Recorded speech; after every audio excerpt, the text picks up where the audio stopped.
Investment is an action which is taken in the hopes of raising future revenue.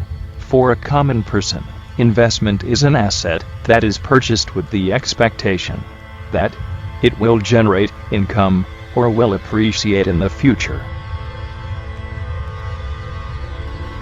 But the question is, where to invest? Stock market could crash. Prices of commodities could go down. Flats built up properties might experience ups and downs, and even savings in the bank aren't shielded from the current crisis. But land is foolproof investment from recession for a relaxed future. There could be no investment safer than your own land.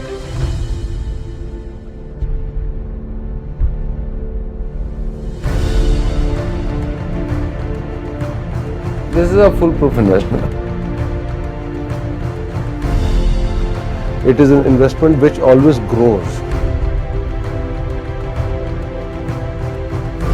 Actual wealth creation जो है ना, वो तो real estate से ही हुआ है. Besides us, a lot of government focus is there in this area. I'm not saying कि we are the best, but yes, we are definitely one of the best.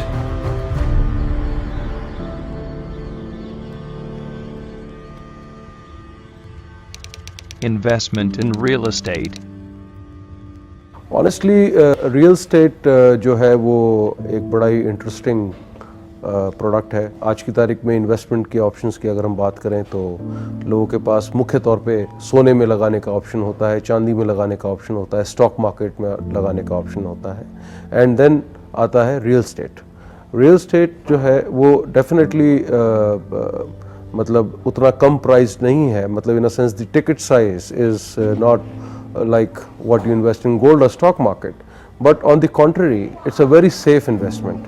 It is an investment which always grows. Land का जो investment है वो सदियों से best investment के तौर पे उभरा है. इंडिया में चूंकि अपनी पॉपुलेशन बहुत ज़्यादा है तो लैंड की हमारी बेसिक नीड भी बहुत ज़्यादा है. Real estate has always been one of the preferred investment options of the people besides gold. So this is one age-old wisdom, buying a gold or a piece of real estate. So that they have been doing. I mean, stock has been a slightly newer option, and then mutual funds, and then so many other options are there. But then traditionally, real estate is a product which everybody understands. Even if somebody is not reading a business today or economic times, even if somebody does not have a business sense, real estate is something that one can feel, one can understand, and so it is one thing wherein people find it easier to understand the product, feel it, and then put in their money. आज मेरा अपना 35 साल का सिर्फ real estate का ही experience है. ये सेडे का धंधा है, इसके अंदर तो कभी घाटा होता ही नहीं है. धरती माता है, माँ कभी धोखा नहीं देती अपने बच्चों को. 70s के अंदर जो है ना 240 रुपये तोले का सोना होता था, आज 28,000 रुपये का रेट है. और सन 78 के अंदर 200 रुपये गज में जो ज़मीन लिया था, आज वो 1 लाख रुपये गज का भाव है. तो आप कंपेरिजन कर लें, सबसे ज़्यादा लैंड में प्राइस बढ़ा है और उसी से लोग पैसे वाले बने. इसलिए ज़मीन का इन्वेस्टमेंट तो नंबर 1 है. Compared with other types of investments, real estate investing involves a relatively favorable risk profile.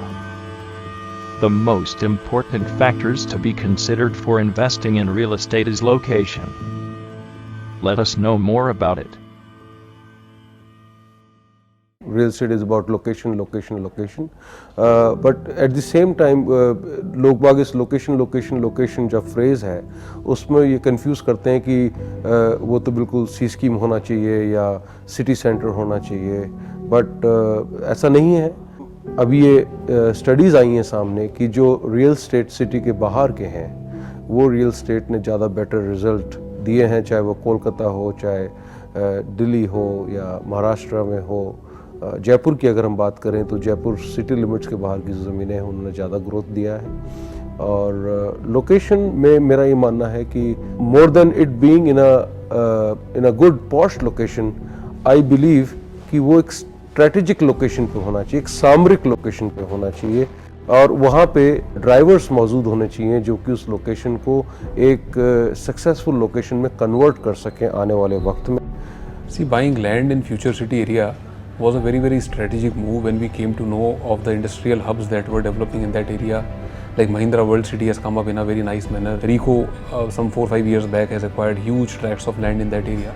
Infrastructure and the government focus also is in that area because Housing Board, JDA and so many other government agencies also were acquiring lands in this area and were coming up with something or the other. So besides us, a lot of government focus is there in this area. जो economic driver की हम बात कर रहे हैं, जो सबसे important है यहाँ पे कि फ्यूचर सिटी इस काइंड ऑफ एक तरीके से सैंडविच्ड प्लॉटिंग स्कीम है between two major industrial areas. One is RIICO Devnagar and second is RIICO Kunj Biharipura. इसके अलावा इस इलाके की जो प्रॉक्सिमिटी है वो महिंद्रा SEZ से बहुत ज़्यादा दूर नहीं है. It's only 13 kilometres. इंफ्रास्ट्रक्चर पूरे इलाके का अपग्रेड किया जा रहा है JD की रीजन तक. उसके अतिरिक्त एक सबसे इम्पॉर्टेंट जो बात है, अभी आप लोगों ने सुना होगा कि Delhi Mumbai industrial freight corridor बन रहा है. तो जो Delhi Mumbai industrial freight corridor है उसका अलाइनमेंट के अलावा there is another thing called DMIC influence zone. तो DMIC कॉरिडोर के इन्फ्लुएंस जोन का भी पार्ट है future city, which is very important.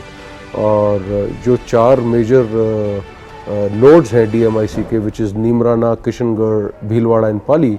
So future city is very near to the 2 main nodes which is Kishangarh and Bhilwara. And बड़ी strategically एक और बड़ी अच्छी बात हुई फ्यूचर सिटी के लिए कि आने वाले वक्त में फ्यूचर सिटी के 70 किलोमीटर दायरे में 2 इंटरनेशनल एयरपोर्ट होंगे. One will be at Kishangarh and second will be at Sanganer. The futuristic vision to create a futuristic city. Future city को लेके हमारा जो विज़न है वो एक काफ़ी लंबे समय का है. अब चूँकि काफ़ी लंबे समय का है और हम इस स्कीम से एसोसिएटेड रहेंगे काफ़ी लंबे समय तक, तो हम क्या है कि इसका होलसम इंफ्रास्ट्रक्चर जो डेवलपमेंट की बात होती है हम उस पर वर्क कर रहे हैं. पानी कहाँ से आएगा, वाटर मैनेजमेंट कैसे होगा, नेचुरल वाटर बॉडीज़ को अभी हमने अडॉप्ट किया है और भी कुछ प्रोजेक्ट्स हम आसपास के एरिया में अडॉप्ट करेंगे. इलेक्ट्रिकल इंफ्रास्ट्रक्चर पे काफ़ी वर्किंग चल रही है. तो ये महज खाली प्लॉट बेच के चले जाने का हमारा कोई इरादा नहीं है. वहाँ पे एक नेचुरल लेक तो हमारी स्कीम से एडजॉइनिंग ही है. एक साइड में सीजनल रिवर है वो जाती है जहाँ पे माइग्रेटरी बर्ड्स भी आती हैं. फ्यूचर सिटी के चारों तरफ लगभग एक प्रकार का जंगल, एक वेजिटेशन होगी, पेड़ों की टेंट्स, और बीच बीच में उसमें पार्क्स होंगे. अगर आप उसको ऊपर से देखेंगे तो काफ़ी ग्रीन सिटी दिखेगी. हमने वहाँ पे कमर्शियल जोन्स भी रखे हैं. जब सही समय आएगा तो हम वहाँ पे बिल्डिंग्स भी बनाएंगे और हो सकता है मास हाउसिंग भी लाएं हम वहाँ पे अफोर्डेबल सेगमेंट में. तो ये सारी कई तरीके की वर्किंग चल रही है. हमारा वहाँ पे 1000 बीघा ज़मीन है और काफ़ी लोग हमारे साथ जुड़ने में और आगे भी इंटरेस्टेड हैं. हम वहाँ पे और भी काफ़ी डेवलपमेंट करेंगे. आज मतलब फ्यूचर सिटी में जो फर्स्ट फेज़ में जितनी ज़मीन है उसके अंदर करीब 25-30% ज़मीन तो हमने अलग अलग पर्पसेस के लिए, क्लब्स के लिए, रिजॉर्ट के लिए, इंस्टीट्यूशनल, कमर्शियल, उन सब के लिए हमने रखी है. तो वहाँ पे हमारा खुद का भी बहुत बड़ा इन्वेस्टमेंट रहेगा. तो हम नेचुरली चाहेंगे कि हमारा इन्वेस्टमेंट हमें बेस्ट रिटर्न दे. तो उसके लिए हम वो हर संभव प्रयास करेंगे जिससे फ्यूचर सिटी की वैल्यू बनी रहे और बढ़े. किसी भी इलाके के विकास के लिए बड़ा ज़रूरी होता है कि सबसे पहले वहाँ पे औद्योगिक विकास होता है तो उससे नौकरियाँ पैदा होती हैं. नौकरियाँ पैदा होती हैं तो रेजिडेंशियल स्पेस की रिक्वायरमेंट होती है. एंड देन जब रेजिडेंशियल स्पेस होता है तो उसके बाद वहाँ पे एक एंटरटेनमेंट की ज़रूरत होती है या टूरिज़्म रिलेटेड एक्टिविटीज़ की ज़रूरत होती है. तो फ्यूचर सिटी ने इसका भी ध्यान रखा है. फ्यूचर सिटी में जो कॉन्सेप्ट हमने लिया है उसमें टूरिज़्म हमारी कोर स्पिरिट का पार्ट है और उसी को ध्यान में रखते हुए हमने आयुर्वेदिक स्पा के लिए बहुत बड़ा एक एरिया ब्लॉक किया हुआ है जो 6 सर्किल हम बना रहे हैं वो 6 के 6 circle based on national symbols हैं, जिसमें थोड़ा सा एजुकेशनल भी होगा। हमारा एम है वर्ल्ड का टॉलेस्ट इंडियन फ्लैग लगाने का, जो हम लगाएंगे इस इलाके में। हमने कमर्शियल स्पेसेस, फूड कोर्ट्स और बाकी सब चीज़ों के लिए हमने जगह इसमें रिजर्व कर रखी है। एंड जो मैं समझता हूँ कि this will change into a very good township, and I see it well occupied. I can envisage children playing in the green gardens which we are going to develop, and I can tell you the concept which we are developing it with is something which Jaipur has not seen in plotting schemes.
We do not actually believe in doing lot of work. We believe in doing less and quality work. आज हमारा 70% business reference based है। Concreting relationship is something which we have learned from our chairman Shri Udaykant Mishra ji, और त्रिमूर्ति का core ये है कि we believe in maintaining relationship। मतलब आज जब मैंने बिजनेस ज्वाइन किया था, जो मेरे फर्स्ट कस्टमर थे, even today we are in talk with each other. तो ये कॉन्क्रीटिंग रिलेशनशिप है। त्रिमूर्ति अगर है तो मतलब क्वालिटी है, ट्रस्ट है और हैसल फ्री है।